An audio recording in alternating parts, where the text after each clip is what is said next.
Sigmund Freud fue un médico neurólogo austriaco que vivió de 1856 a 1939. Fue considerado el padre del psicoanálisis, por lo tanto, pertenece a la escuela del psicoanálisis. Una de sus principales aportaciones fue la metáfora del iceberg, que trataba acerca de la mente consciente, el preconsciente y el inconsciente. Él decía que no somos tan racionales como pensamos y en realidad son nuestros instintos e impulsos inconscientes los que nos motivan. Y estos instintos e impulsos no se encuentran en el nivel racional y consciente de la mente. Su teoría sugiere que las fuerzas inconscientes determinen la personalidad y la conducta, que toda personalidad tiene una parte inconsciente que contiene los deseos infantiles, demandas y necesidades que al ser perturbadoras permanecen ocultas para la conciencia. Otra de sus aportaciones fue las etapas psicosexuales, que consisten en oral, que las actividades placenteras provienen de la boca, como chupar, morder y tragar. La anal, que las actividades placenteras son relacionadas a expeler o retener las heces fecales o la orina. La fálica, que las actividades placenteras son la preocupación por manipulación de los genitales. Y el complejo Edipo o el Heinz Hartmann, 4 de noviembre de 1894 a 17 de mayo de 1970. También pertenece a la escuela del psicoanálisis. Fue un psiquiatra y psicoanalista fundador en Estados Unidos de la corriente de la psicología del yo, en la cual plantea que esta parte de la psiquis posee cierta autonomía, lo que permite que hasta las personas psíquicamente muy perturbadas mantengan algunos aspectos adaptados a su realidad.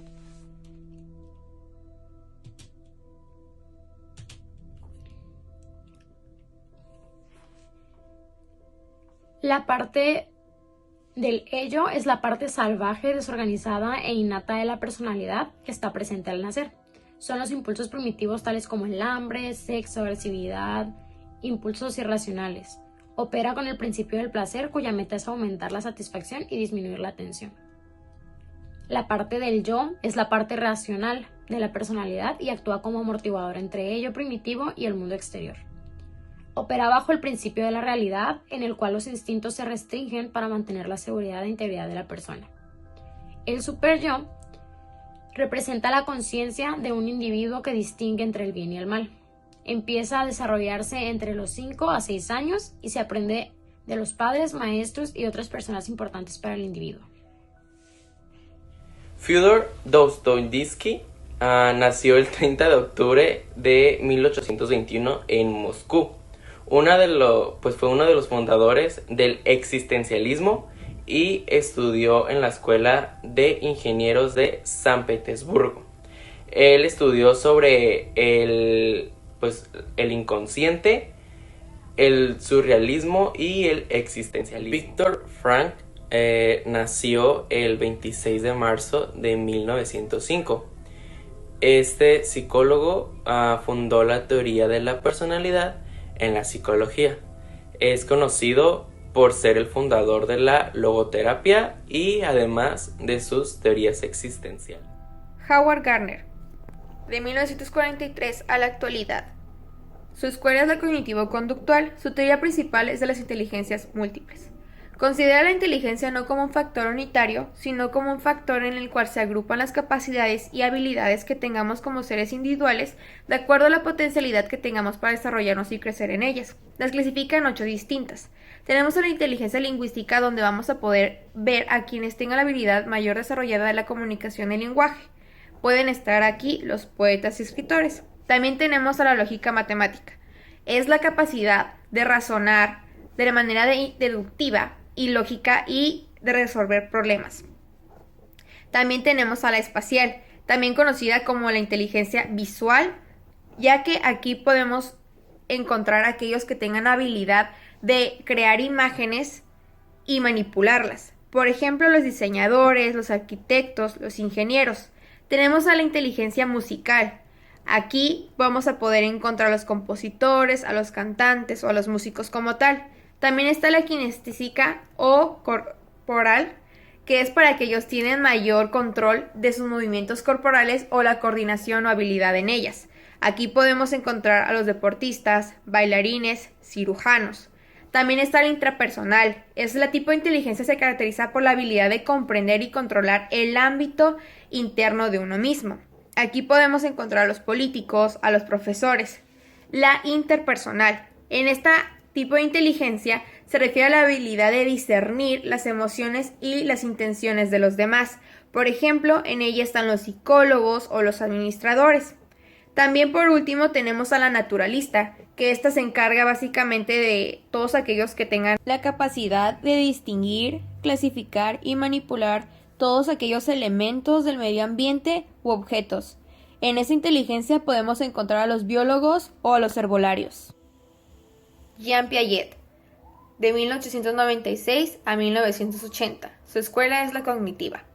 Su teoría trata de una organización de los procesos mentales del niño según a la maduración biológica y la experiencia mental que éste lleva, ya que él determina que la inteligencia no es un rasgo fijo, sino es algo que se va desarrollando conforme la experiencia que nosotros llevamos y el desarrollo cognitivo como tal. Él describe esto como en 4 estadios. Estos son el sensoromotor, que es del nacimiento hasta los 2 años. Este se lleva a cabo mediante la manipulación de objetos que el niño lleva. Luego tenemos a la preoperacional de los 2 a los 7 años. Esta se describiría como tal, es cuando el niño aprende a través del juego o de la imitación. Sin embargo, tiene un pensamiento egocéntrico y dificultades para comprender los puntos de vista de ciertas personas. También a menudo lucha con la comprensión de la permanencia de algún objeto. Por ejemplo, el dividir algo o el compartirlo de manera equitativa. Luego tenemos a las de operaciones concretas. Esto es de 7 a 11 años. Aquí el niño desarrolla un poquito más de lógica y puede comprender ciertos conceptos, pero no tanto, es un poco limitado en lo que son las cuestiones hipotéticas. Y en esta fase los niños aprenden a ser menos egocéntricos, son capaces de sentir, de pensar y de ponerse en lugar de otras personas. Luego tenemos a la de operaciones formales, que es de la adolescencia hasta la adultez. Esta se conoce como la capacidad de utilizar razonamiento deductivo y de una comprensión de ideas abstractas como tal. Al igual que distingue también diferentes soluciones a distintos problemas que se le van presentando, además de que piensa científicamente sobre el mundo que nos rodea. Otro personaje importante de lo que es la escuela cognitivo-conductual fue Albert Bandura. Él nació el 4 de diciembre de 1925 y fue un psicólogo ucraniano-canadiense. Él destacó a lo largo de los años gracias a su teoría del aprendizaje social, en donde define que las personas tenemos la capacidad de aprender observando a un modelo o recibiendo las instrucciones. A esta teoría también se le conoce como la teoría cognoscitiva social. Él en el año de 1961 realizó un experimento el cual fue llamado el muñeco bobo, en donde él a través de este experimento, de esta recreación, quiso dar a entender a la sociedad, al mundo, de que, trataba de dar credibilidad a lo que él creía que era que toda conducta humana va a ser aprendida a través de una imitación social y las repeticiones, en lugar de que éstas sean heredadas a través de los factores genéticos. Así que Albert Bandura era lo que él creía, que a través de observación, observando ver a alguien hacer tal vez la misma actividad repetidas veces, o que alguien te estuviese explicando paso por paso a cómo hacer las cosas, nosotros, las personas tenían la capacidad de aprender cosas nuevas a través de estas maneras. Otro personaje importante de la escuela cognitivo-conductual fue Aaron Thinking Beck. Él nació el 18 de julio de 1921 y en el año de 1960 propuso lo que fue la terapia cognitiva. Esto fue mientras él se encontraba como psiquiatra en la Universidad de Pensilvania. Entonces, para este entonces él ya estaba trabajando del área del psicoanálisis, pero se dio cuenta que de esta manera pues no estaba obteniendo como tal vez los resultados que él esperaba obtener al tratar a los pacientes con depresión. Para ello pues su alma de investigador le hizo llevar a cabo teorías, hipótesis, planteamientos, y con esas investigaciones que él estaba llevando a cabo eran para buscar otras formas de poder conceptualizar y explicar la depresión. Entonces estuvo trabajando con diferentes pacientes depresivos y se dio cuenta que estos pacientes se caracterizaban porque experimentaban los pensamientos negativos, o sea, invadían su mente de una manera espontánea. Entonces, a ese proceso, por así llamarlo, le denominó cogniciones de pensamientos negativos y descubrió que por el contenido que estos tenían se podían clasificar en 3 categorías, que eran aquellos que hacían referencias a sí mismos, eran las que hacían referencias al mundo y finalmente las que hacían referencias al futuro.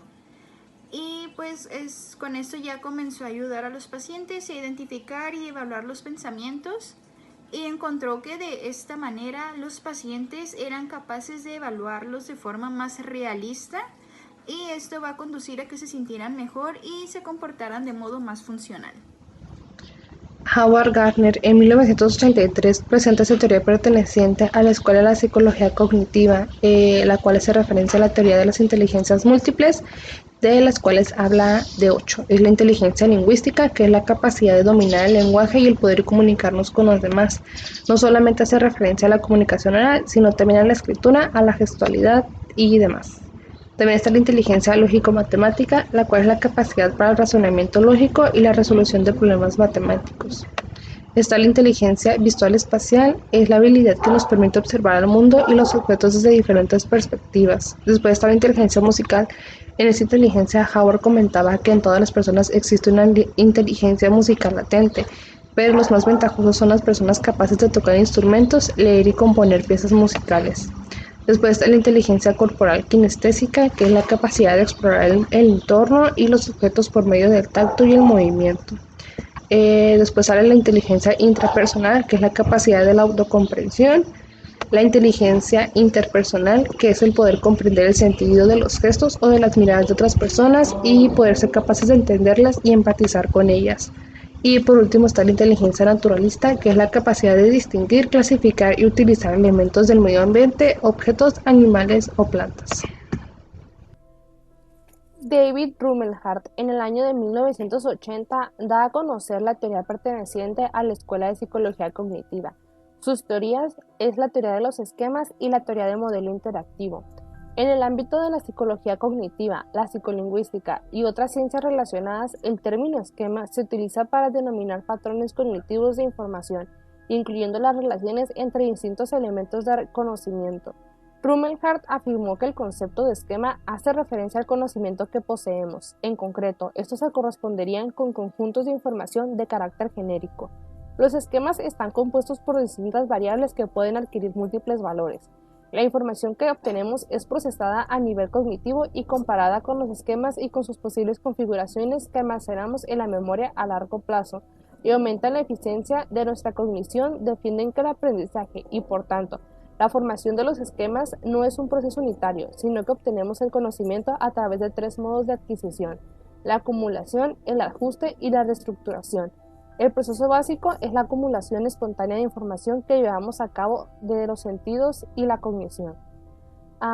Por otra parte, Rumelhart también desarrolló una teoría que denominó modelo interactivo para poder explicar la comprensión lectora desde un punto de vista cognitivo.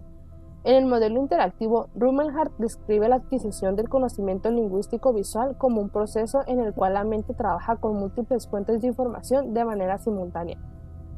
Cuando leemos, nuestro cerebro analiza factores como las relaciones entre los sonidos y las letras, que tienen un carácter arbitrario, los significados de las palabras y las frases hechas o los vínculos de tipo sintáctico entre los diferentes componentes del discurso.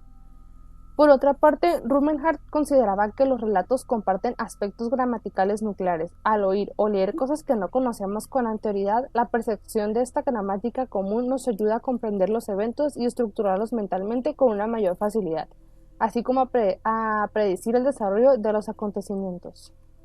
Jean-William Fritz Piaget fue un epistemólogo, biólogo suizo considerado como el padre de la epistemología epistemología genética, fue reconocido por sus aportes al estudio de la infancia y por su teoría constructivista del desarrollo de la inteligencia a partir de una propuesta evolutiva de interacción entre sujeto y objeto. Nació el 9 de agosto de 1896, y falleció el 16 de septiembre de 1980. En el año de 1947, basándose en la Escuela del Humanismo, Jean Piaget formuló la teoría del desarrollo cognitivo por etapas. Estas etapas están caracterizadas por la posición de estructuras lógicas cualitativamente diferentes, que dan cuenta de ciertas capacidades e imponen ciertas restricciones a los niños. Las etapas del desarrollo cognitivo son 4, que es la etapa sensoriomotora, que esta abarca desde el nacimiento hasta los 2 años. La etapa preoperacional, esta va desde los 2 años hasta los 7 años aproximadamente. La etapa operaciones concretas, que va desde los 7 años hasta los 11 años. Y etapa operaciones formales, que esta comienza en la adolescencia y se extiende hasta la edad adulta. La teoría de Piaget difiere de otras en varios sentidos, que esta se ocupa en el desarrollo cognitivo del niño, que es más que del aprendizaje, y propone etapas discretas del desarrollo, marcadas por diferencias cualitativas más que un incremento gradual de un número y complejidad de comportamientos, conceptos, entre otros. Piaget no estaba nada de acuerdo con la idea de que la inteligencia era un rasgo fijo y consideraba el desarrollo cognitivo como un proceso que se produce debido a la maduración biológica y a la interacción con el medio ambiente. Robert Jeffrey Sternberg es un psicólogo estadounidense nacido el 8 de diciembre de 1949. Es un profesor de la Universidad de Yale y entre sus investigaciones se encuentran las de inteligencia, sabiduría, el amor, el odio y la creatividad.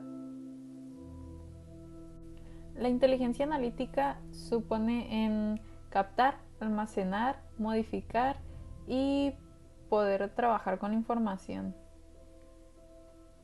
La inteligencia práctica hace referencia a la capacidad del ser humano en poder adaptarse a su entorno. La inteligencia creativa, esta es la integración de información de la que fue obtenida del exterior con nuestra psique. Elaboró esta teoría porque creo que así explica el procesamiento a nivel externo, interno y una interacción entre ambos. Dicho de otro modo, considera que la existencia de 3 capacidades básicas que determinan la capacidad intelectual concretamente establece la existencia de una inteligencia analítica, una inteligencia práctica y una inteligencia creativa.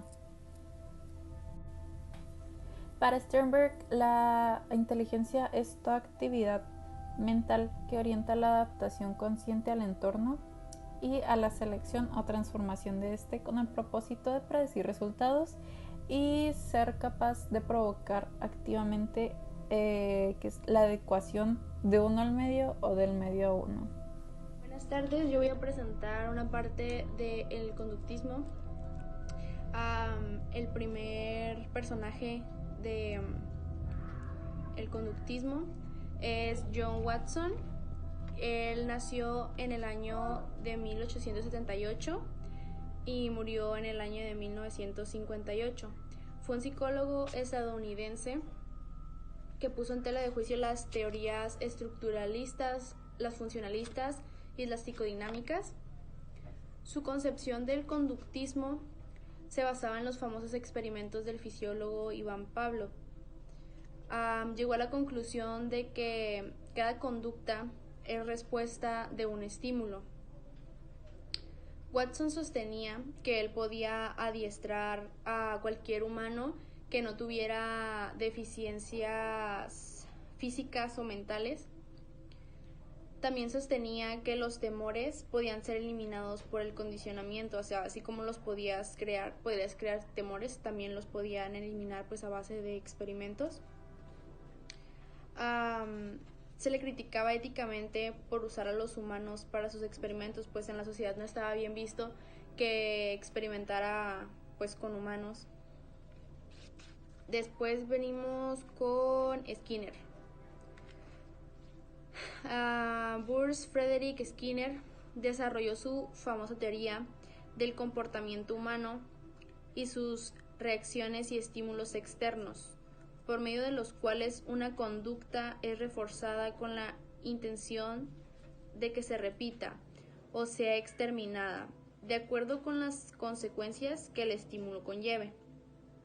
Esta estaba basada en la idea de que los eventos relacionados con el aprendizaje cambiaban o se modificaban. Él nació en el año de 1904 y murió en el año de 1990. Iniciamos con Iván Pavlov, que nació en Rusia, en Riazán, en el 1849. Él tuvo varios estudios dentro de su camino en la escuela del conductismo, como por ejemplo su teoría sobre la actividad nerviosa superior. Hizo un método de reflejo condicionado, que se trata de un reflejo aprendido o una respuesta a un estímulo que antes no causaba ninguna reacción. Su otra teoría es la teoría del aprendizaje, y pues este fue un gran descubrimiento para Pablo, ya que la teoría del aprendizaje en la psicología pues mostraba el mecanismo más básico por el cual tanto las personas como los animales eran capaces de entender las relaciones entre los estímulos, aprender nuevas respuestas, variar y adaptar su conducta a base de estos, etcétera, etcétera. Por lo tanto, Pavlov induce y demuestra uno de los principios más básicos de la teoría del aprendizaje. También está su teoría de los estímulos, del estímulo condicionado, que pues sabemos que él fue el primero, y su teoría del condicionamiento clásico, que es uno de los conceptos más claves y el punto de partida de la teoría conductista.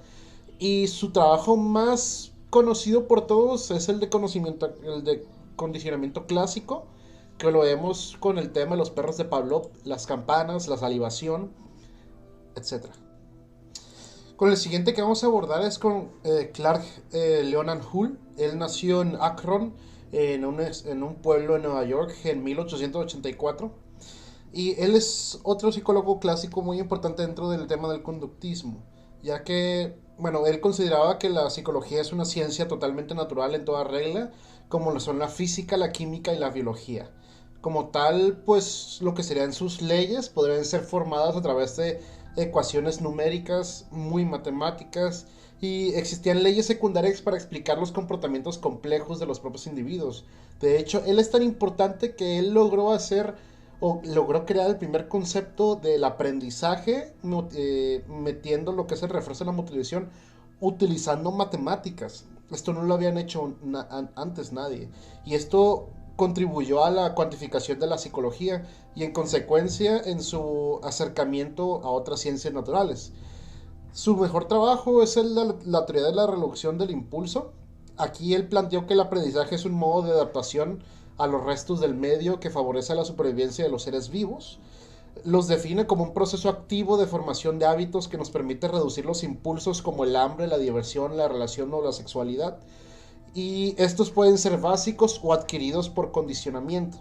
Según este psicólogo Hull, cuando nos encontramos en un estado de necesidad, pues aumenta nuestro impulso o la motivación para llevar a cabo un comportamiento que sabemos que por experiencia pues que nos satisface, ¿no? Para que la conducta sea ejecutada es necesario que el hábito tenga una cierta fuerza y que el refuerzo que se obtenga por un comportamiento motive al sujeto. La fórmula que él utilizó para explicar esta motivación es potencial de conducta igual a fuerza de hábito, obviamente con números, y por el impulso. que es el tiempo de la privación de la necesidad por el valor del incentivo del refuerzo.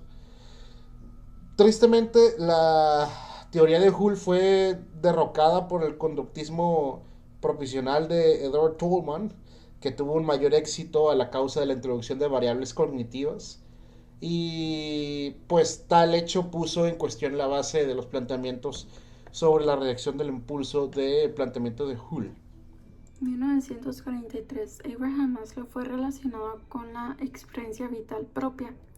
Fue también quien introduce el término de autorrealización para designar a ese impulso vital propio del ser humano a conocer o satisfacer sus necesidades vitales, las cuales desarrolla en su teoría explicativa piramidal.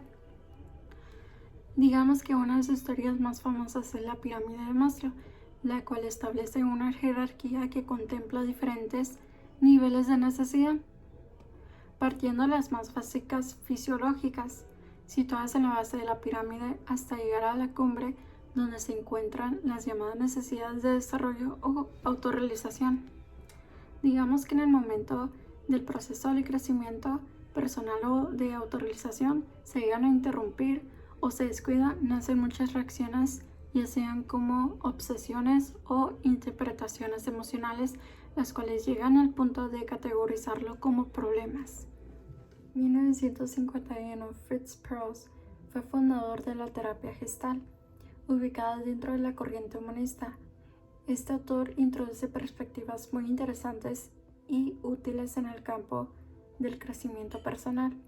Por parte de ello, una de sus disciplinas psicológicas se sustenta en la importancia de las siguientes ideas, tanto como es el de aquí y el ahora y el darse cuenta y la aceptación, la cual es la base que fomenta la paz hacia uno mismo con el mundo.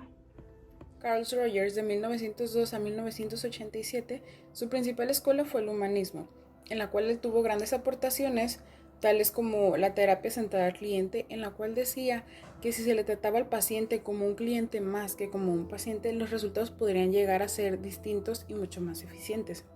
Otra de sus teorías fue la teoría de la personalidad, en la cual él enfatizaba la libertad de cada individuo para la toma de decisiones basado en la experiencia de cada uno, de diferente manera. Frank, de 1905 a 1997, de la escuela humanista, tuvo varias aportaciones tales como la logoterapia, la cual era especial para la neurosis noógena, el análisis existencial, en el cual él hacía caer en cuenta al paciente la razón de su existencia o el motivo para él continuar viviendo, y la inclusión de la dimensión espiritual de la persona dentro de la salud, porque la espiritualidad no únicamente la incluía como una forma de pensamiento, sino también como una forma de salud directamente asociada con nuestra